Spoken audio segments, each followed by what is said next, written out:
But first, Maryland's governor calls it a heartbreaking conclusion to a challenging day. The U.S. Coast Guard has now suspended search and rescue efforts 18 hours after the Francis Scott Key Bridge collapse in Baltimore. Here's what we know at this hour. 2 people were pulled from the water after the collision. One was not hurt. The other was taken to a trauma center. Ahead of that collision, the crew notified officials with a mayday call, and that allowed authorities to stop traffic on the bridge seconds before impact. But construction vehicles, construction workers were still on that bridge. Right now, 6 people are left unaccounted for. At this point, we do not believe that we're going to find any of these individuals still alive. And tonight, that collapse is raising a lot of questions. Among them, could it happen here? Ohio has the second most bridges of any state in the nation. The condition of bridges in Northeast Ohio, that's something News 5 investigator Scott Knoll has followed now for years. He has crunched the data and talked to an expert. Scott's live now with what he's learned. Yeah, Rob, statewide, we're talking about nearly 27,000 bridges. And there's no question what happened in Baltimore caught our attention here in Northeast Ohio. As the images played out on his TV screen, Elias Ali could only watch in horror. It is a very devastating kind of, collapse for the bridge. Ali is an assistant professor of civil engineering at Case Western Reserve University.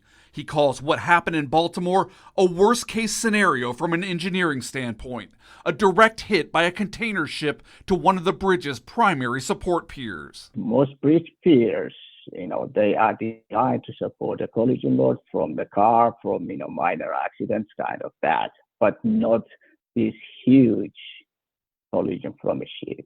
It triggered what Ali calls a progressive collapse, the long-span bridge across the harbor unable to redistribute its weight to other supports, sending it crashing down. Scary, but not likely to happen here, he says. I don't expect we're going to have a similar accident around here.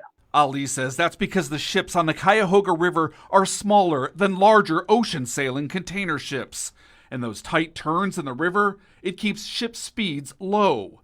And in a statement this evening, the CEO of the Port of Cleveland also pointing out the fixed bridges over the Cuyahoga do not have supporting infrastructure in the water. In his words, making it unlikely they could be compromised by a vessel.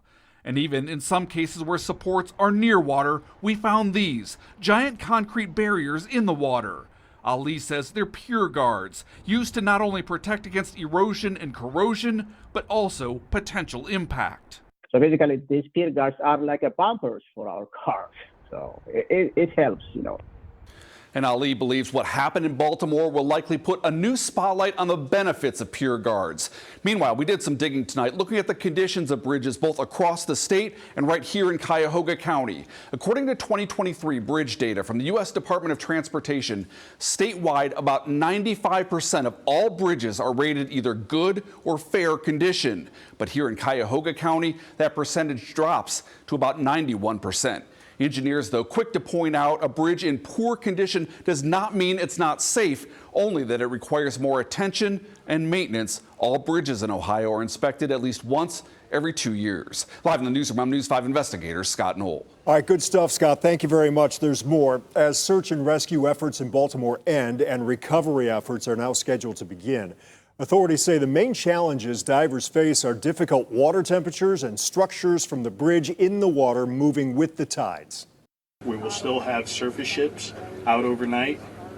At 0600 hours tomorrow, we are hoping to put divers in the water and begin a more detailed search to do our very best to recover those 6 missing people. The NTSB will look into how the Key Bridge was built and investigate the structure itself, including if it was flagged for any safety deficiencies. We will continue following developments out of Baltimore and bring you the latest.